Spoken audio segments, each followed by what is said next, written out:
semuanya, perkenalkan nama saya Ivania. Saya dari kelas 9B perwakilan untuk lomba tutur kitab suci. Kalian ada yang tahu nggak cerita perumpamaan tentang talenta? Nah, cerita itu yang akan saya bawakan pada pagi ini. Cerita itu terdapat di Injil Matius bab 25 ayat 14 sampai 30. Kita mulai ya. Pada suatu hari, terdapat seorang tuan dan 3 orang hambanya. Tuan itu ingin pergi ke luar negeri. Sebelum pergi ke luar negeri, tuan itu telah mempercayai 3 orang hambanya. Dan tuan itu telah memberikan talenta kepada mereka. Orang pertama, si A, diberikan 5 talenta. Orang kedua, si B, diberikan 2 talenta. Dan yang terakhir, si C, diberikan 1 talenta. Kenapa jumlah talentanya beda-beda ya? Ada alasan loh kenapa jumlahnya beda-beda. Jadi alasannya adalah karena si tuan melihat kesanggupan tiap orangnya. Tuan melihat bahwa si A sanggup diberikan 5 talenta. Jadi diberikannya 5 talenta itu. Begitu pula dengan si B dan juga si C. Setelah menerima talenta, tuan itu pergi ke luar negeri.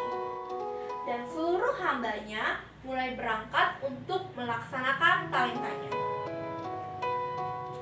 Si A melaksanakan talentanya dengan giat, sehingga ia memperoleh laba 5 talenta lagi. Si B juga giat. Dia memperoleh 2 kali lipat talenta. Yang darinya 2 jadi 4. Penasaran cerita selanjutnya enggak? Si B dan si A bingung.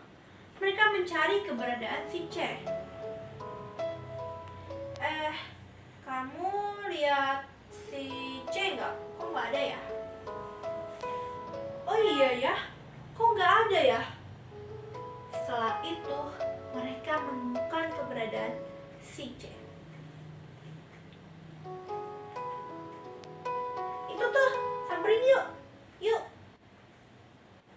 Kamu ngapain gali-gali lubang begitu? Aku takut. Aku nggak pede. Udah, aku mau simpan talentanya di sini aja. Aku mau kuburin di dalam tanah. Sana pergi, jangan ganggu. Ya udah, yuk. Ternyata si C itu lagi menguburkan talentanya di dalam tanah.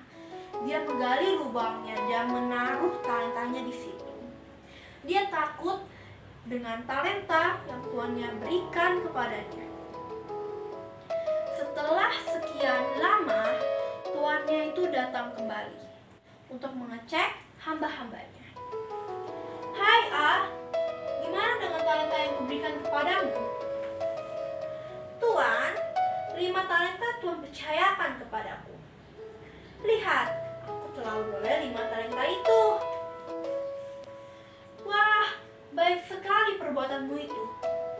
Hai hambaku yang setia, engkau telah setia dalam perkara yang kecil. Aku akan memberikan kepadamu perkara yang besar. Masuklah dan turutlah dalam kebahagiaan tuanmu. Yeay! Setelah itu, si B menghadap ke tuannya. Tuan, 2 talenta Tuhan percayakan kepadaku. Lihat, aku telah beroleh laba 2 talenta itu. Baik sekali perbuatanmu itu. Hai hambaku yang baik dan setia, engkau telah setia dalam perkara yang kecil. Aku akan memberikan kepadamu perkara yang besar. Masuklah dan turutlah dalam kebahagiaan tuanmu. Yeay! Setelah itu, apa yang terjadi? Si C menghadap ke tuannya. Tuan, aku tahu Tuan adalah manusia yang kejam, yang menuai di tempat di mana Tuan tidak menabur dan yang memungut dari tempat di mana Tuhan tidak menanam. Karena itu, aku jadi takut. Aku pergi untuk menguburkan talenta itu. Ini, terimalah kepunyaan Tuhan. Hai kamu, hamba yang jahat dan malas. Jadi kamu sudah tahu bahwa aku itu menuai di tempat di mana aku tidak menabur dan memungut dari tempat di mana aku tidak menanam. Karena itu sudah seharusnya uangku kau berikan kepada orang yang menjalankan uang, sehingga aku memperoleh kembaliku beserta dengan bunganya. Karena demikian, talenta yang dimiliki si C diambil oleh tuan itu dan diberikan kepada si A yang mempunyai 10 talenta. Karena setiap orang yang mempunyai, ia akan diberi sehingga ia berkelimpahan. Tapi siapa yang tidak mempunyai, apapun juga yang ada padanya akan diambil daripadanya. Lalu gimana si C? Si C telah dicampakkan ke dalam kegelapan yang paling gelap. Di sana terdapat ratap dan kertak gigi.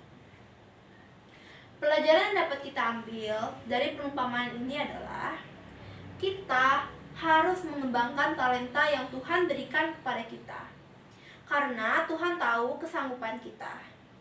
Kita harus menjadi pribadi yang cerdas seperti si A dan si B. Jangan malas-malasan, oke? Oke, sekian cerita yang dapat saya sampaikan. Semoga bermanfaat bagi kita semua. Saya mohon maaf bila ada salah kata. Terima kasih. Tuhan